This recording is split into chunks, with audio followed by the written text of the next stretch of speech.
चलिए, अगर अवयवों के भौतिक अवस्था के आधार पर बात की जाए तो जो हमारा विलयन होता है कुल 9 श्रेणियों में विभाजित की जाती है। क्या?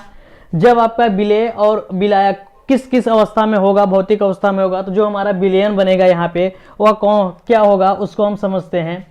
जब आपका विलेय गैस हो और विलायक क्या हो, गैस हो, तो हमारा विलयन क्या बनेगा, वायु। जो वायु होता है गैसों का ही मिश्रण होता है, इस तरह से क्या बनता है, एक विलयन बनता है। उसके बाद जब आपका विलेय क्या हो, गैस हो, और जो विलायक है घोलने वाला क्या हो, द्रव हो, तो हमारा विलयन कैसा बनेगा, जैसे जल में CO2 गैस होती है जिसको हम लोग सोडा वाटर कहते हैं। जो आप लोग जाते हैं वो कोल्ड ड्रिंक पीते हैं ना, उसमें क्या होता है, CO2 गैस को मिक्स किया जाता है। तो आज जो गैस है वह घुलने वाला है, और जो द्रव है, जो आपका वाटर है, वो जो मैंगो शेक है या फिर जो भी हो उसमें ऑरेंज शेक जो भी हो, वो क्या है, मीठा द्रव, वो आज घोलने वाला है।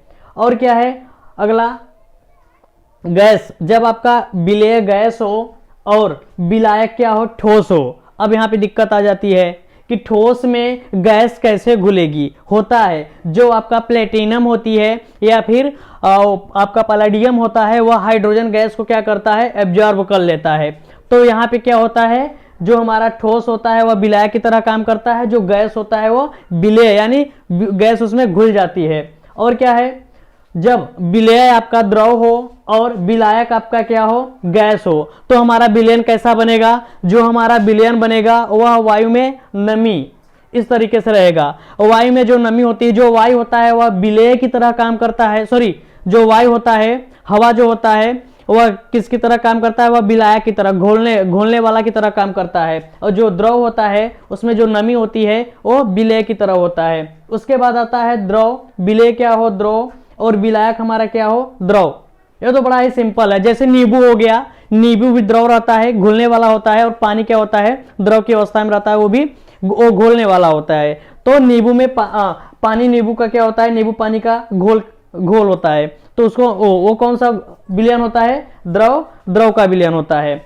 और जब आपका विलेय क्या हो, द्रव हो, और विलायक क्या हो, ठोस हो, बड़ी दिक्कत यहाँ पे आ जाती है कि घोलने वाला क्या हो, घोलने वाला ठोस हो और घुलने वाला द्रव हो, उल्टा हो जाता है। होता है क्या, जैसे गोल्ड में मरकरी, सोने में जब मरकरी एक्चुअली में लिक्विड अवस्था में रहती है, तो ये क्या हो जाता है, गोल्ड में मरकरी आपका किस प्रकार का विलयन होता है, द्रव और ठोस का विलयन होता है। उसके बाद क्या आता है, उसके बाद बात आती है ठोस और गैस। जब आपका विलेय क्या हो, ठोस हो, और विलायक क्या हो, गैस हो।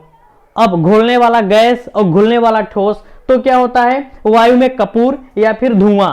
जो धुआं होता है, धुआं में जो हवा होता है, वो जो वायु होती है वो आपका गैस के रूप में रहता है, और जो धुआं होता है उसके जो छोटे छोटे पार्टिकल होते हैं, कण होते हैं, वो ठोस के रूप में होते हैं। तो ये क्या हो गया कि हवा आपका विलायक हो गया, गैस आपका विलायक हो गया, और ठोस आपका क्या हो जाएगा, विलेय, घुलने वाला हो गया।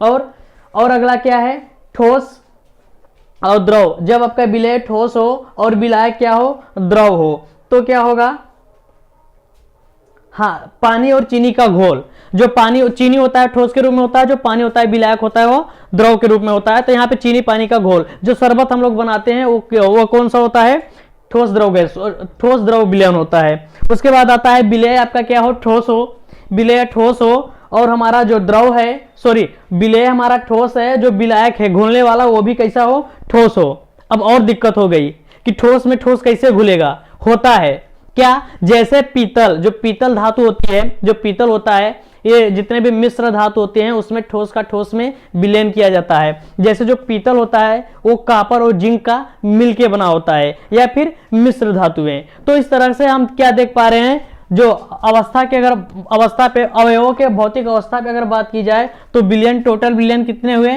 9 प्रकार के संभव होते हैं। अब इसके बाद देखेंगे जो विलयन होता है उसके अलग अलग टाइप के, जैसे हमारा संतृप्त विलयन, अति संतृप्त विलयन, और हमारा क्या होता है कि नॉर्मल विलयन। ये सब क्या होता है अब हम आगे देखते हैं।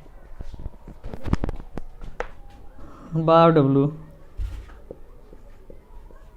तो इस तरह से हम क्या देखें, जो अवयवों के आधार पर, अवयवों के भौतिक अवस्था के आधार पर अगर विलयन की बात की जाए तो 9 प्रकार के विलयन क्या होते हैं, संभव होते हैं। चलिए अगर बात करें अवयवों के मात्रा के आधार पर जो हमारा विलयन होता है कितने प्रकार का होता है, तो उसमें आपका आता है पहला क्या, साधारण विलयन। जो आपका साधारण विलयन होता है वो क्या होता है कि विलयन में जब विलेय और विलायक की मात्रा सही सही ज्ञात नहीं होती तो उसे हम साधारण विलयन कहते हैं। इसको अज्ञात विलयन भी कहा जाता है। क्यों? क्योंकि इसमें विलेय और विलायक जो घोलने और घुलने वाला पदार्थ होता है वह सही सही ज्ञात नहीं रहता, इसलिए इसको अज्ञात विलयन भी कहते हैं। घरों में जो भी विलयन बनाए जाते हैं सभी प्रकार के विलयन प्रायः किसमें आते हैं, आपके साधारण विलयन में आते हैं। उसके बाद आता है आपका मानक विलयन। स्टैंडर्ड सॉल्यूशन क्या होता है कि निश्चित ताप पर बनाया गया जो भी विलयन होता है उसको हम क्या कहते हैं, मानक विलयन कहते हैं। यहाँ पे गौर करने वाली बात यह है कि इसके लिए जो ताप होता है, टेम्परेचर होता है, निश्चित रहता है। जैसे इसमें क्या होता है, विलेय और विलायक का मात्रा बिल्कुल सही सही ज्ञात रहता है। जैसे प्रयोगशाला में रासायनिक तुला पर मापा गया या रासायनिक तुला पर तौलकर बनाया गया सभी प्रकार के विलयन किसमें, मानक विलयन के श्रेणी में आते हैं। ये जो रासायनिक तुला होता है, एक्चुअल में जो रासायनिक तुला होता है वो क्या होता है, बिल्कुल एक्यूरेट मापता है। बहुत छोटा सा, बहुत छोटे से वेट को भी क्या करता है, मेजर कर लेता है। तो वहां पे सही सही बिल्कुल बिल्कुल क्या रहता है, सही सही सब चीजें ज्ञात रहती हैं। इसके बाद अगला आता है आपका तनु विलयन और सांद्र विलयन। चलिए उसको समझते हैं हम।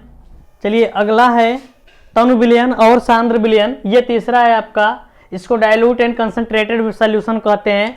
तनु विलयन और सांद्र विलयन, जो तनु और सांद्र होता है अपने आप में अकेला नहीं होता। कहने का मतलब क्या है, जब भी हम तनु और सांद्र विलयन निकालते हैं तो दो विलयनों को लेते हैं। तो वही लिखे हैं, लिए गए दो विलयनों में जिसमें तुलनात्मक रूप से विलेय पदार्थ अधिक घुला रहेगा उसको हम सांद्र विलयन, और जिसमें उससे तुलनात्मक रूप से कम घुला रहेगा उसको हम लोग तनु विलयन कहते हैं। तो क्या होता है, स्वतंत्र रूप से किसी भी विलयन को तनु या सांद्र कहना तर्क संगत नहीं है। क्यों? क्योंकि अकेला जब भी तनु या सांद्र निकाला जाता है दो विलयन को लेकर तुलनात्मक रूप से, तुलना या फिर सापेक्षिक रूप से निकाला जाता है। हम ऐसे कह दिए, अगर कोई एक विलयन लिए उसमें चीनी पानी का घोल दिए हैं, अब आप कहेंगे ये सांद्र है कि तनु है, कैसे पता करेंगे, पता कर ही नहीं पाएंगे। एक और विलयन लेंगे बगल में। कहने का मतलब क्या है, इधर विलयन और इधर विलयन, इसमें कम ही चीनी घुला रहेगा, इसमें ज्यादा चीनी घुला रहेगा, तब कहेंगे ये क्या है, आपका सांद्र विलयन है, ये आपका सांद्र विलयन कहलाएगा। लेकिन एक अकेला विलयन हो उसमें चीनी और पानी घोले रहेंगे तो कैसे कहेंगे इसमें कम घुला है या ज्यादा घुला है। तो उसके बाद क्या है, गणना के आधार पर, अगर गणना के आधार पर बात की जाए तो जिसमें 40% या इससे अधिक सांद्रता वाला जो विलयन होता है उसको सांद्र विलयन कहते हैं, और 40% से कम सांद्रता वाले विलयन को तनु विलयन कहा जाता है। जो 60% से अधिक सांद्रता वाला विलयन होता है उसको हम लोग अति सांद्र विलयन कहते हैं, और जो 20% से कम सांद्रता वाला विलयन होता है उसको हम लोग क्या कहते हैं, अति तनु विलयन कहते हैं। चलिए अब अगली बात आती है संतृप्त और असंतृप्त तथा अति संतृप्त विलयन क्या होता है। चलिए अगली हेडिंग आती है असंतृप्त विलयन, अनसैचुरेटेड सॉल्यूशन क्या होता है कि सामान्य ताप और दाब पे एक ऐसा विलयन जिसमें विलेय पदार्थ की मात्रा अगर घोलना चाहें तो क्या हो, और अधिक, उससे आवश्यकता से अधिक घुल जाए, उसे हम क्या कहते हैं, असंतृप्त विलयन कहते हैं। वही लिखे हैं, समान ताप तथा दाब पर जिस विलयन में विलेय पदार्थ की और अधिक मात्रा को घोला जा सकता है उसे असंतृप्त विलयन कहते हैं। जैसे ये मान लेते हैं पानी है, इसमें चीनी को डालते जाइए, आवश्यकता जितनी आवश्यकता है उससे ज्यादा हम घोल लेंगे तो उसे हम क्या कहते हैं कि असंतृप्त विलयन होता है।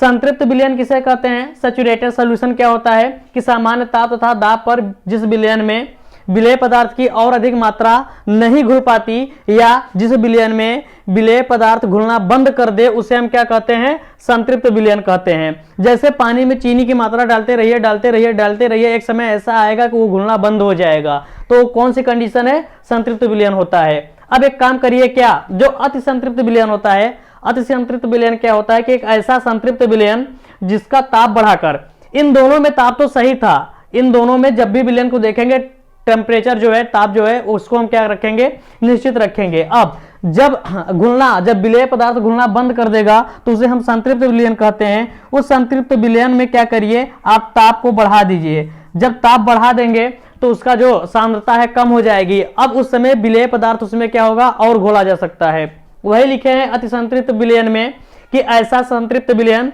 जिसका ताप बढ़ाकर उसमें और अधिक विलेय पदार्थ की मात्रा को घोला जा सकता है, अति संतृप्त या सुपर सेचुरेटेड सोल्यूशन कहलाता है।